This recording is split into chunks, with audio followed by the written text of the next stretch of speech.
Sydney ট্রিপের প্রথম পর্বে আমরা তিমি দেখতে না পেয়ে খুব দুঃখ পেয়েছিলাম, ভেবেছিলাম যে ওয়েল ওয়াচিংয়ে যাব।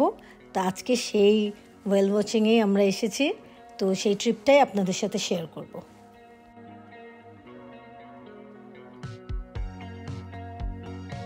আমরা দুজনই ট্রাভেল থামসটা নিচ্ছি। এটা অ্যান্টিবায়োটিক এবং এটা সিসিকনেস যাদের আছে তাদের জন্য, এবং এটাতে কোনো ড্রাউজিনেস ইফেক্ট হয় না।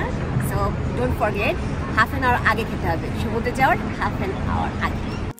আমরা সিডনি প্রিন্সেস ক্রুজে টিকিট কেটেছিলাম, তো আমরা ওদের ওয়েবসাইট থেকে কিনিনি, আমরা আসলে গ্রুপন থেকে কিনেছিলাম, কারণ ওটা একটু চিপার ছিল।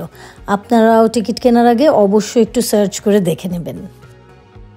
আমাদের টিকিটের দাম পড়েছিল পার পারসন $69। আমরা 4 আওয়ার ওয়েল ওয়াচিং ক্রুজটা নিয়েছিলাম উইথ হট ব্রেকফাস্ট। বিনা পয়সায় যে আসেনি এটার প্রমাণ, পেট ছাপ্পা মেরে দিয়েছে। খুব সুন্দর একটা বোট ছিল, খুব বড়ও না আবার খুব ছোটও না, ছিমছাম গোছানো।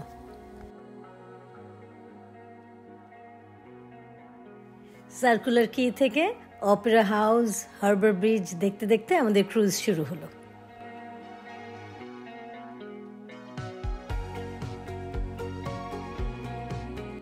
সেফটি ইনস্ট্রাকশন চলছে। সেফটি প্রসিডিওর কিন্তু সবার একটু জেনে রাখা ভালো, কারণ যে মহিলা আমাদের দেখাচ্ছিলেন উনি নিজেই উল্টো লাইফ জ্যাকেট পরে বাসি খুঁজে পাচ্ছিলেন না। ব্রেকফাস্ট টাইম, বাফের খাওয়াগুলো কিন্তু অনেক মজার ছিল, একদম গরম গরম, খুব মজা করে খেয়েছি আমরা।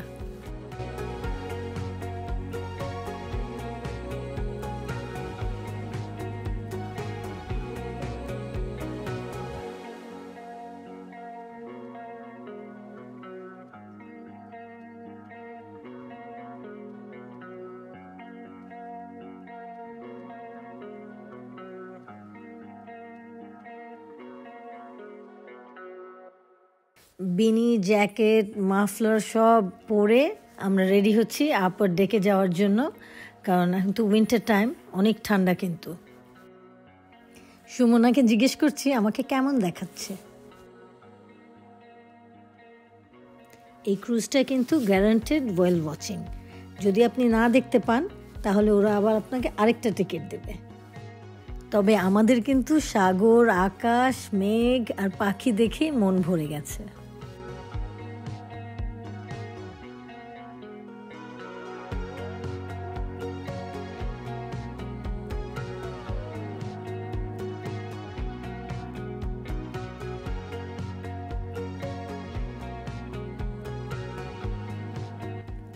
এরপর তিমির অপেক্ষায় সমুদ্রের দিকে ড্যাব ড্যাব করে তাকিয়ে থাকা ছাড়া আমাদের আর কোনো কাজ ছিল না।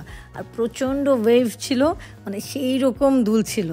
তো তখন ভাবলাম যে ভাগ্যিস ওষুধ খেয়ে এসেছি, না হলে তো আজকে খবরই ছিল।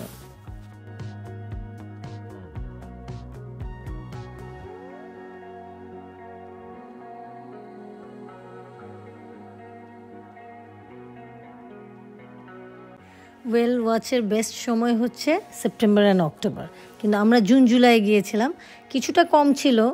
ওরা যদিও আমাদের বলেছিল পিক সিজন, পরে আমরা অবশ্য সার্চ করে দেখি যে এটা আসলে অফ পিক ছিল। এনিওয়ে, তারপরেও আমরা কিছু ওয়েল দেখতে পেয়েছিলাম। ফাইনালি তিমির দেখা মিলল।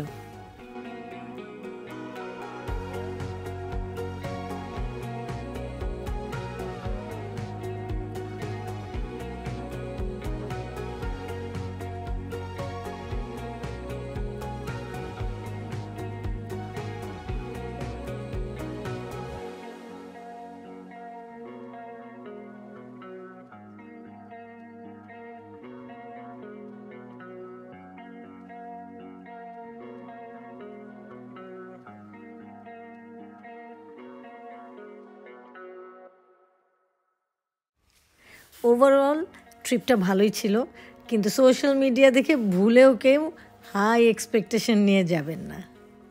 The reality is, thanks for watching.